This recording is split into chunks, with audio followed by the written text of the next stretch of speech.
Assalamualaikum warahmatullahi wabarakatuh. Bagaimana kabar anak semuanya? Alhamdulillah, mudah-mudahan kita baik-baik semuanya anak-anak.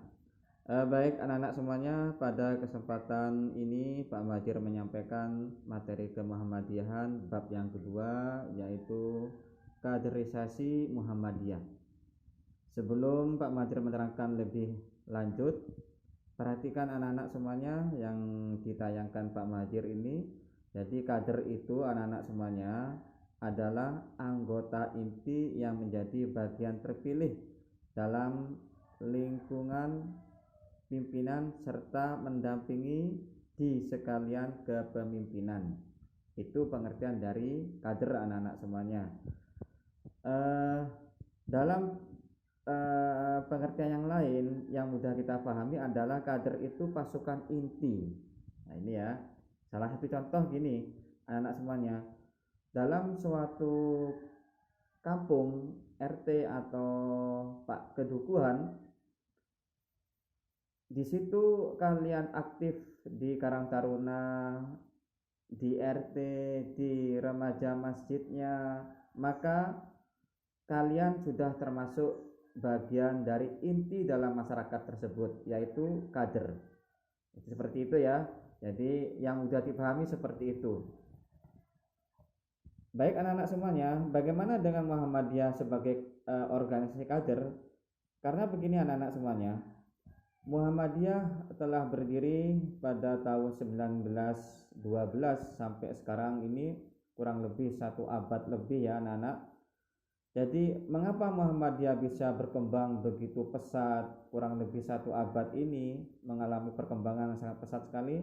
Karena Muhammadiyah menerapkan kaderisasi di dalam Muhammadiyah. Dengan kata lain, Muhammadiyah sebagai organisasi kader. Ini anak-anak ya.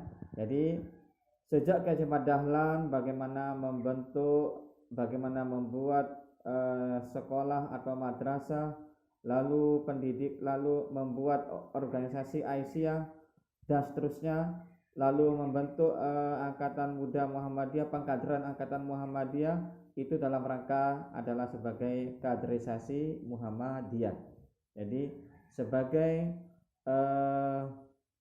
seseorang yang menjadi pasukan inti di dalam menggerakkan Muhammadiyah. Nah, anak ya perhatikan. Ini karena memang waktu yang sangat terbatas. Perhatikan anak-anak semuanya. Adapun hal-hal yang berkaitan dengan potensi sumber dan kader dan anggota yang dimiliki atau berada di lingkungan Perserikatan Muhammadiyah sebagai berikut. Ini perhatikan ya. Jumlah anggota dan simpatisan yang banyak anak-anak semuanya. Segmentasi kader berdasarkan kelompok umur. Nah ini jumlah siswa dan mahasiswa di perguruan Muhammadiyah sangat banyak sekali. Keluarga, tokoh atau anggota Muhammadiyah merupakan sumber kader dan anggota yang banyak. Jaringan vertikal dan horizontal perserikatan, mulai dari ranting hingga pusat yang tersebar di seluruh penjuru tanah air. Amal usaha anak-anak semuanya juga sangat besar, sangat banyak sekali. Dan jaringan Muhammadiyah dengan organisasi-organisasi sejenis baik di dalam maupun di luar yang memiliki visi dan misi serupa dan sistem pengkaderan Muhammadiyah yang mapan. Ini anak semuanya salah satu hal yang harus kalian pahami. Jadi potensi pengkaderan yang ada dalam Muhammadiyah itu sangat luas sekali. Maka kalian pun terlebih kalian sebagai pelajar Muhammadiyah di SMA Muhammadiyah, kalian juga sebagai kader Muhammadiyah. Nanti Pak Muhajir akan sampaikan bagaimana yang harus kalian lakukan. Apa tujuan pengkaderan anak-anak? Jadi Muhammadiyah itu tujuannya apa? Kita lihat, perhatikan. Pengkaderan yang telah menjadi bagian yang tidak terpisahkan dari budaya, organisasi, dan dinamika Muhammadiyah sejak awal berdiri hingga sekarang. Jadi anak-anak semuanya, pengkaderan merupakan proses kristalisasi dengan tujuan untuk membentuk kader yang sesuai dengan tujuan dan juga sesuai dengan nilai-nilai perjuangan serta kaidah-kaidah organisasi yang berlaku dalam Muhammadiyah. Jadi ini anak-anak, apa tujuan? Ya ini dilihat ini. Ini Pak Majir lebih jelas lagi ya. Jadi tujuan anak-anak, tujuan pengkaderan Muhammadiyah adalah membentuk kader Muhammadiyah yang memiliki ruh atau spirit serta mempunyai integritas dan kompetensi untuk berperan di perserikatan dalam kehidupan umat dan dinamika bangsa serta konteks global. Itu anak-anak ya yang perlu kalian pahami. Tujuan dari pengkaderan di Muhammadiyah adalah dalam rangka untuk menggerakkan potensi yang ada, potensi umat lagi, sehingga anak-anak kalian sebagai penggerak inti, kalian sebagai pengurus, kalian sebagai pelajar Muhammadiyah itu berfungsi sebagai kader dalam Muhammadiyah, sebagai fungsi dalam kader Muhammadiyah yang untuk menggerakkan, baik menggerakkan setingkat kalian, katakanlah remaja masjid ada di kampung kalian, atau menggerakkan di dalam sekolah kalian mungkin sebagai pengurus IPM, itu semuanya sebagai kader di dalam Muhammadiyah. Itu anak-anak ya, anak semuanya. Kita lihat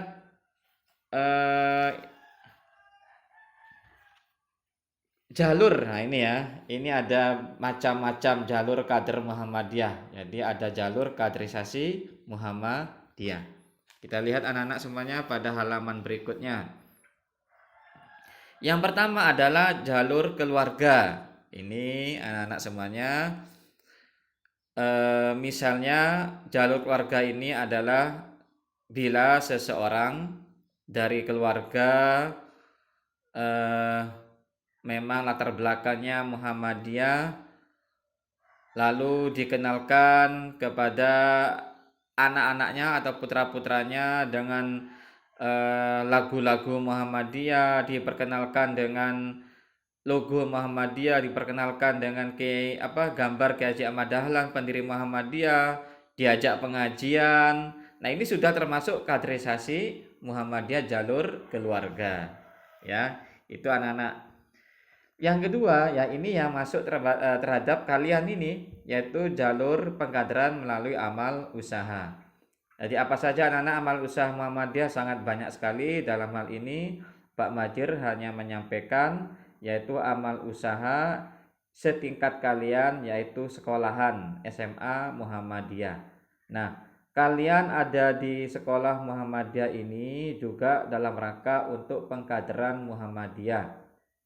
Jadi kalau kalian saat ini selama 3 tahun itu dalam rangka juga untuk pengkaderan Muhammadiyah, sehingga nanti kalian setelah selesai, setelah lulus dari SMA ini, maka kalian harus punya peran yang penting di dalam masyarakat, lingkungan, baik dalam lingkungan secara umum maupun dalam lingkungan keagamaan, baik kegiatan masjid, kegiatan organisasi Muhammadiyah, organisasi pemerintahan, maupun dalam kegiatan secara umum. Maka kalian inilah yang nanti menggerakkan masyarakat semuanya, karena kalian sebagai kader inti atau organisasi yang kalian harus menjalaninya dengan baik, yaitu sebagai gerakan inti, jangan sebagai penonton anak-anak. Jadi seperti itu ya.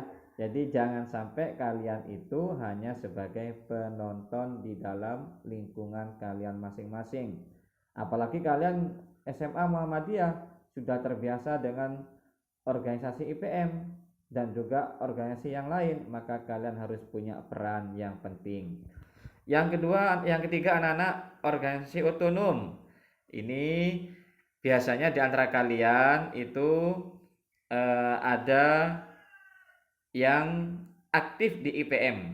Nah, itu salah satu pengkaderan di Muhammadiyah. Bagaimana Pak Majir kalau saya tidak aktif di IPM?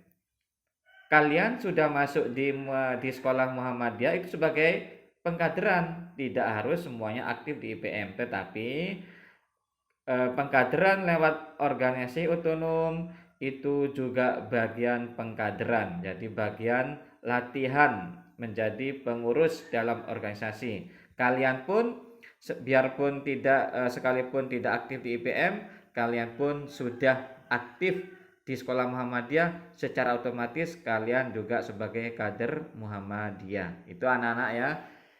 Cuma nanti karena yang IPM, teman-teman kalian yang IPM ini lebih aktif di organisasi, maka kalian pun juga begitu, banyak aktif juga di masyarakat. Yang keempat anak-anak, proses pengkaderan di Muhammadiyah yaitu program khusus MPK.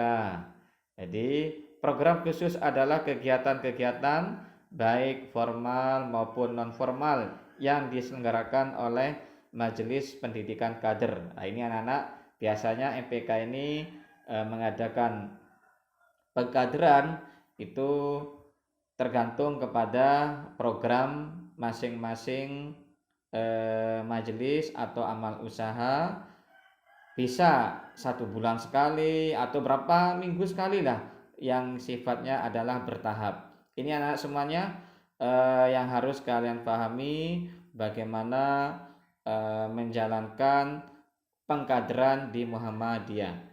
Ini anak-anak semuanya, kita lihat jenis dan bentuk pengkaderan Muhammadiyah. Ini ya, ada pengkaderan utama, ini melalui Darul Arkom anak-anak. Nanti Darul Arkom itu apa sih Pak Majir? Ya silakan nanti kalian browsing ya, browsing, karena memang waktunya sangat terbatas. Yang pertama Darul Arkom. Yang kedua ada istilah yang lain anak-anak, Baitul Arkom. Baitul Arkom itu apa? Ya, silakan nanti dilihat ya nih. Ya Baitul Arkom, Darul Arkom. Nah ini lihat.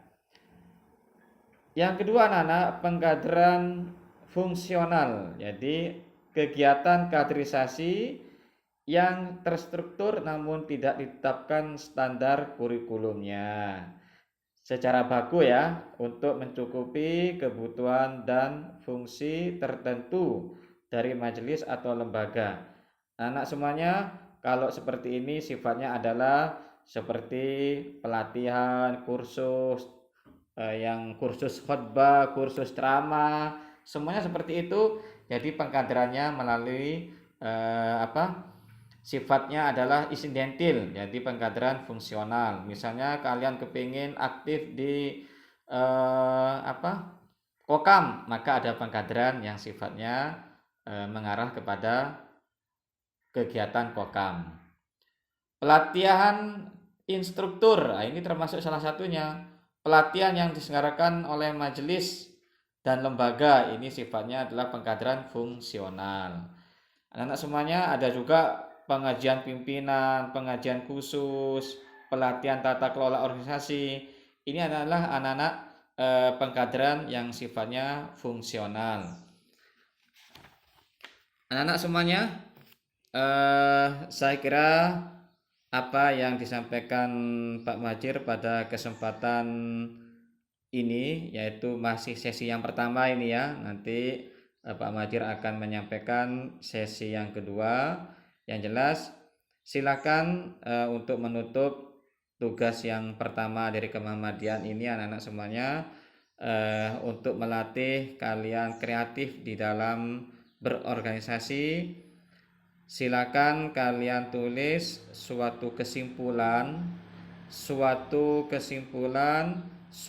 keinginan, apa yang harus kalian lakukan, apa yang harus kita kerjakan di dalam suasana pandemi COVID-19 ini untuk menunjang keaktifan kalian di dalam masyarakat. Ingat ya, kalian sebagai pelajar Muhammadiyah, apa yang harus kalian lakukan di tengah-tengah masyarakat. Paling tidak ceritakan apa yang kalian harus lakukan untuk masyarakat pada saat ini, baik sosialnya maupun keagamaan. Kalau keagamaan mungkin di masjid, kalau sosial ada kegiatan-kegiatan yang sifatnya membantu orang lain. Seperti itu anak-anak kami semuanya. Pak Mahathir tunggu ya tugas kalian, paling enggak 1 lembar folio lah. Silakan dikerjakan pengalaman apa yang harus kalian lakukan di dalam suasana seperti ini. Cukup sekian anak-anak dari Pak Mahjir. Assalamualaikum warahmatullahi wabarakatuh.